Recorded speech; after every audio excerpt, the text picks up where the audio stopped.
Sila ang TBJ Defenders. Pagtatanggol ang katotohanan sa mga bashers. Tunay ang kanilang dala, katotohanan talaga. Sabihin nyo, ibiyan sa kanilang uubra. Good morning. Happy Monday po sa lahat ng mga ka-TVJ legit Dabber Cats natin dyan.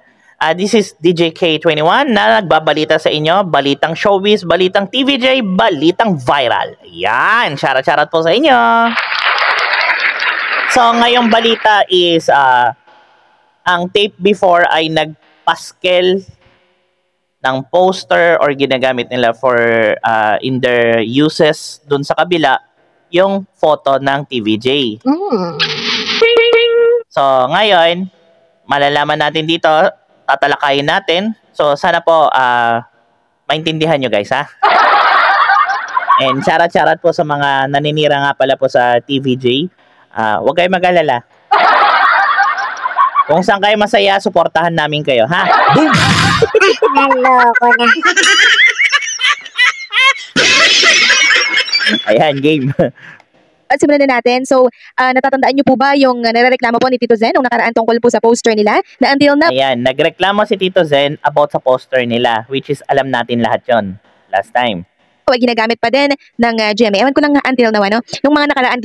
before kasi ginamit ang tape yon for yung mga poster ng TVJ. So, bakit nyo ginagamit? Wala na nga dyan yung tao. Wala namang kontrata sa inyo yung tao. Wow, Ginagamit pa po niya ng GMA. Ngayon, talagang maximizing your resources until mapiga nyo hanggang sa huli, no? Bago mawala. Nakakatawa nga naman.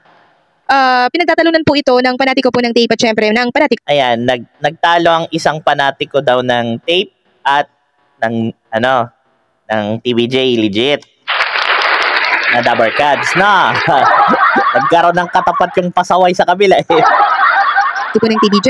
Ang pinupunto po ng panatiko ng tape, pwede daw gamitin ng tape yung poster na yon since bayad naman daw yun ng tape. Sa side... Pwede daw gamitin since bayad ng tape. Asan ang kontrata nun? Okay sana if it's legal. Wala naman. Tapos mukha ng artista or mukha ng host ang gagamitin nyo. Nasaan ang katarungan doon? Anak ng tinola nga naman, oh. Kaya yung mga pasaway na vlogger dyan, huwag nyo ipagtanggol pag alam nyong mali. Ha? Kausapin nyo rin yung mga kaibigan nyong yan. Daman po ng TVJ na panatiko, ang sagot niya, wala na nga ang TVJ sa tape, bakit gagamitin pa? Na siyang tama nga naman. Dahil so true. Totoo yan. Bakit mo gagamitin ng isang bagay or isang mukha ng isang tao kung wala na sa inyo? Ibig sabihin, terminated contract na yon or kahit may kontrata o mawala, hindi ka pwedeng gumamit ng walang permiso. Hindi mababalikan kayo. Wow, di ba? Lang kontrata ang TVJ sa Tape Incorporated. So narito po ang kanilang sagutan at ipapakita ko po sa inyo. Ayan, nagsabunutan. Mananalo syempre yung taga TVJ. Boom! Ay, malalakas makipagsabunutan yung mga babae namin sa TVJ. Boom! Yung mga panatiko. Actually, I don't call them fans. We call them family. Boom! Kaya nga ang tawag ko sa kanila, TVJ legit Dabber Cats family. Kasi strong strong sila, yung bonding nila strong, 'di ba? Wow, 'di ba? Abay malupit. Wow. Kung nakikita niyo po ba yung post dati ni Tito Zen, sabi niya diyan, look, GMA website as of yesterday, kami talaga. So August 11 niya po yan pinost. Ngayon, yung komento po ng isang netizen ay ganito, panatiko po ito marahil ng tape or ng GMA. Sabi niya, whatever materials and the content created while you were still partnered with tape is under their discretion to use. Under discretion to use. Are you okay? So gumagamit ng poster ng TVJ dyan sa kabilang ibayo. Kabilang over the backhood. Wow. Grabe naman po kayo. Wag ganun, ha? Onting respeto na lang, no? Concept kahit anong company dito sa Pilipinas, senador, tapos ganyan mag-isip. So nilait niya pa po itong si Tito Zen na bakit daw ganito mag-isip. Ngayon, nilait niyo pa yung matanda. Hindi nyo kasi alam yung punot dulo. Yan ang hirap May mga nag-comment na hindi nyo naman po alam yung punot dulo. Minsan, nagsasalita kayo, you don't do your research, kaya kayo nababalikan. Nag-reply po ang TVJ supporters. Sabi niya po, they were not partner to begin with. Tama nga naman. Wala silang kontrata or wala silang contract. Isa pa. Ayan. Eto this is not new guys, pero wala naman talaga. In-announce naman sa TV yan, sila mismo. Boom! Diba? Bakit tayo magsisinungaling ngayon? Boom! Oh. Diba? Yung mga sinasabi ko sa inyo, kuda kayo ng kuda kung ano-ano dyan sa kabila, yung mga alipores na vloggers or kung sino man kasupilatong fans na yan. Alam nyo po, ito advice ko lang, no, bago po kayo magganyan-ganyan sa social media at ayaw nyo pong nadidisrespect kayo or nakikriticize ng mga kung sino-sinong tao na alam nyo nangyayari, please, paalala ko lang, mag-research muna po kayo, pag-aralan nyo mabuti bago nyo ikuda. Promise, mapapama kayo. Hindi materials. Kasi sa akin, maraming taong napahamak dahil sa ganyan-ganyang kuro-kuro. Yung kuro-kuro tamang hinala, tamang akala. Ang mukha ng artist. At ang reply naman po ng panatiko po ng tape, yes, they were partnered. Kaya nga they announced on national TV that they resign Kung di ayan partners, pero ang tanong may kontrata? Wala. Diba? Yun pa lang Boom! Naloko na. Diba? Kaya nga sila nag-announce na resign nung nakaraan. Actually, pag ganito, pwede ka mag-walkout kahit wala kang kasi wala ka namang kontrata talaga. Anytime, you can go. La partnered with Tape Eddie, walang resignation na magaganap. And again, any projects, materials, kahit nandyan pa yung mukha nila when they were still with Tape, can be used by Tape. At parang mali yun. Kasi bago ka mag-commercial or paskel ng mukha ng isang tao, lalo na pag sikat or may name na, you need to ask permission and at the same time make a contract for that commercial thing. Iko-commercialize nyo ba siya? Gagamitin nyo ba siya for advertisement? Kaya nga nagbabayad ng mga advertisers, di ba? Kaya napansin nyo guys, binabayaran ng advertisers yung mga artista. Di ba? Sa tingin nyo, libre? Are you kidding me? Ganyan pa ang buhay showbiz Kahit politiko nga, binabayaran. Artista pa kaya? Wow! O, di ba? sa reply naman po ng TBG supporters, saka din nila pag-aari ang mukha ng host. Tapos na verbal working agreement nila for 43 years. Kaya any material. Boom. Naloko na. Diba? Nasampal ang pasaway. Nasampal yung pasaway na pinagtatanggol yung kabila sa tape. Yung tape yung tape na fans na nadali. Jeje Montamor kasi. Na may mukha at pangalan nila ay kailangang may paalam sa host at may dagdag bayad. Know your facts. So ang napagsabihan ka, know your past. Marami nga na kumukuda dyan, they don't know their past kasi sabi nila, late na ako pinanganak o ba't ka kumukuda? Diba? Yun yung first question ko sa isang pasaway dyan na nagkakalat ng misinformation, fake news, at super bastos. Lalo na sa mga elderly, lalo na sa mga matatanda na katulad ng TVJ. Reply naman po ng panatiko po ng tape, know your facts regardless kung wala na sila sa Tape Inc. Tape still has the right to use any materials created with them for the past 43 years because they have the right to do so because they own the materials. Same. And how can you say you own a material if you don't have any contracts? That's breach of... Actually, wala nga breach of contract doon. Kung tutusin, pwede pa sila makasuhan doon. Pwede silang balikan ng TVJ. Nga. Kasi gagamitin mo yung mukha nila, pangalan nila, wala naman palang kontrata. Di karapatan talaga umangal ng kabila. Binalangyan nyo na nga, tinrato nyo na nga basura. Ngayon, nasa kabilang channel na sila, nasa kabilang istasyon na sila at masaya sila. Pero ngayon, pag may ginagawa kayong mga mali at mga pinaghirapan nila, ginagamit nyo for your own benefits, wow, nasan yung hiya doon? Hindi kayo nahiya sa TVJ. Promise, nakakahiya po kayo. The concept applies to any camp in the Philippines. At ang reply naman po ng panatiko po ng TVJ, Hubab ka ba? Hindi ganyan sa entertainment industry. Hindi mo pwedeng gamitin ang mukha at pangalan ng celebrity kung tapos na written or verbal agreement ang tawag doon ay copyright infringement. Tama! Yun nga yung sinasabi ko eh. Hindi mo pwedeng gamitin na walang kontrata. Any company needs to pay extra for longer use of name, face, and True. Pangalan mo, pag ina-advertise, ginagamit nila for their own benefit within the company itself or within an incorporated companies, babayaran ka niyan dapat. Pangalawa, mukha mo. E paano pag masyadong maganda pa mukha mo at tinangkilik ng sambayan ng Pilipino? O di wow! Talagang magdedema. Kung ako nga, gagamitin yung mukha ko, babayaran niyo ako ng celeb. At ang reply naman po ng TBJ, supporters, you sure about that? Because I remember when TBJ was still part of TAPE, they used clips and material showing their old hosts of Eat Bulaga. So pag old host, tapos pag sila bawal, get real. I so love your inconsistencies. At ang reply naman po ng TBJ supporters, mukha rin nila yun, di ba? Mukha ba ng tambalolos yung ginamit? Tambala! Oh my God! Naloko na. Natawa ako bigla. Mukha ba? Walang tatangkilik. Wala tatangkilik. Promise. Kung TBJ may tatangkilik. Met nila. At ang reply naman po ng TAPE. Guys, ito paalala ko lang, disclaimer lang hindi po tayo dapat bias, no? Pero I'm just telling you the facts and the truth. Para at least malinaw lang, no? Baka kasi magalit kayo, ma-misinterpret nyo, lalo na dyan sa taga-kabila, mga bashers natin, no? Intindihin nyo bago nyo kami tirahin Kasi, tira kayo ng tira, tapos pag nabalikan kayo, ngawa-ngawa kayo dyan.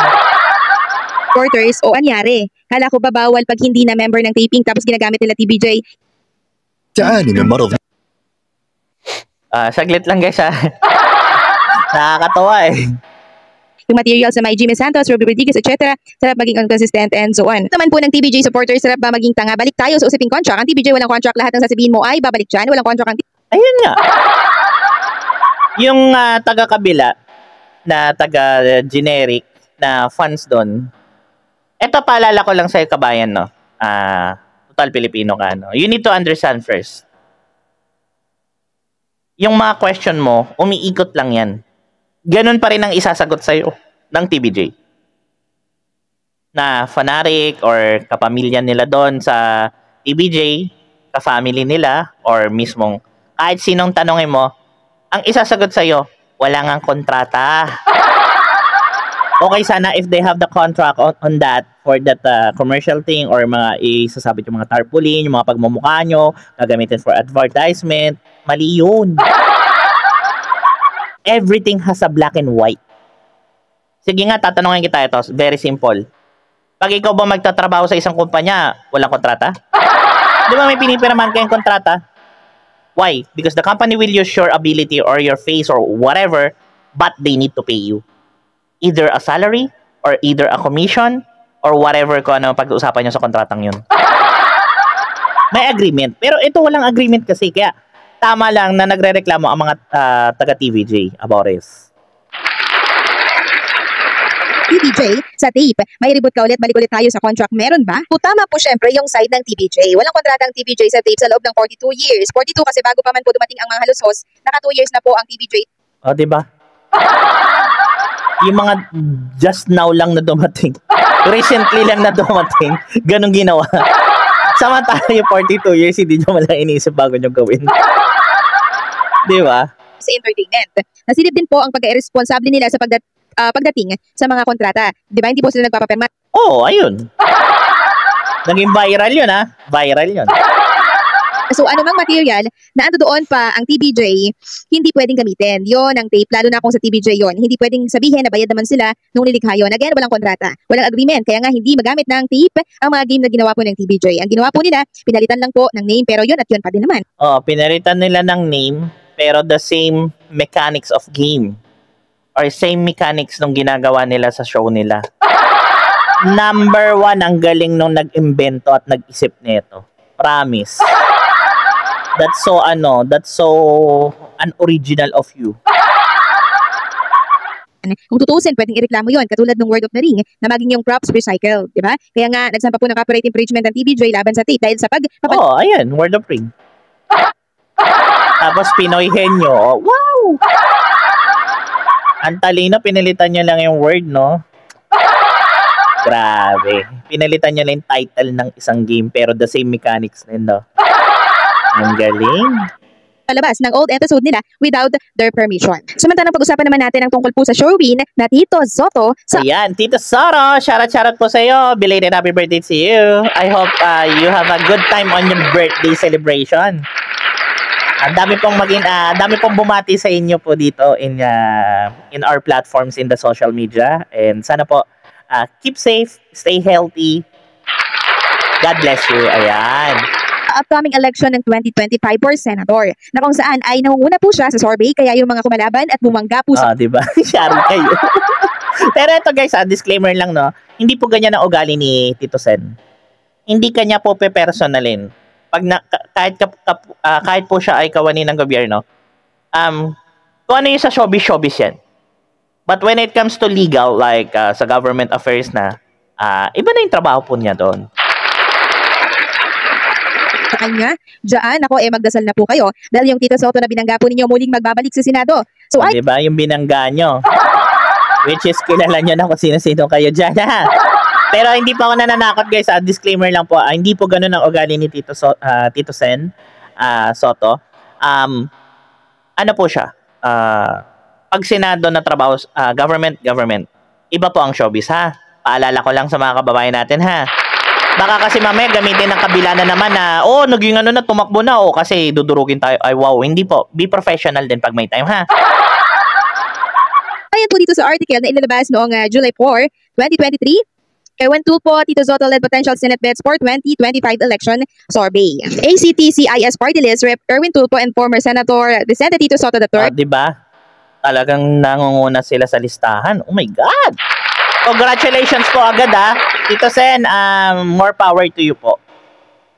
They were the top senatorial picks of Filipino registered voters in the June 2023 survey conducted by big data research firm Tangeray. Tangeray conducted the senatorial survey from June 21 to 24 to determine Filipinos' preferences for the upcoming 2025 midterm election. Mga Pilipino nga naman, no? Pag masaya sila talaga, no? Ako guys, I do advise you, no? Ito po lagi nyo tatandaan na walang personalan dito.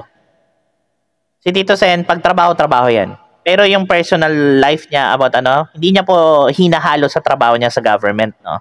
Pag showbiz, okay. Legal, within the government, okay?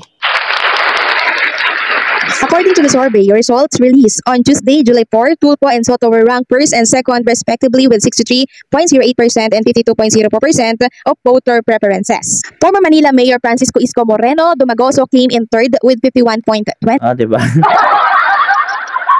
Hindi ako nagsabi niyan. Charat na lang po sa iyo, Hindi ako nagsabi na. Baka mamaya may issue na naman ako dito, legit lang yung pinapakinggan ko. Huwag kayong dyan. 29%.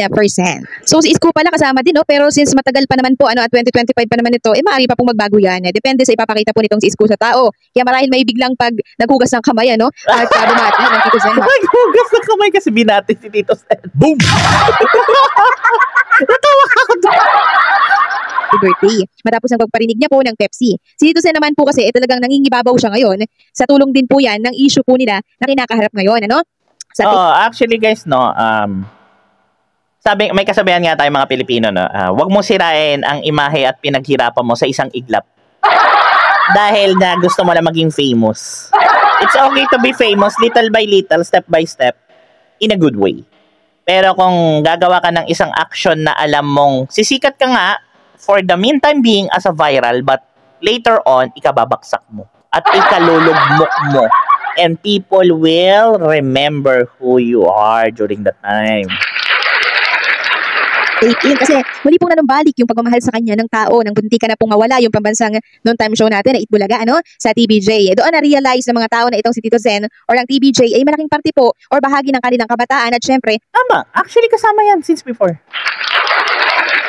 nakalakihan ng mga Pilipino actually. ng kanilang pananghalian. Hindi po kompleto ang pananghalian pag wala po ang TVJ. So, Ayan, shout again sa mga ka-TVJ legit Dabarkats natin dyan. Maraming salamat. And by the way guys, on my description down below, please do like and subscribe to their channels. Mga ka-TVJ defenders natin, defenders natin dyan. Sa mga ka-TVJ reactionist natin dyan, sa mga TVJ legit Dabarkats natin dyan na family, please comment down below and God bless you. Have a blessed Monday. See ya. This is DJ K21. See you on my next videos and next live stream. See ya. Bye.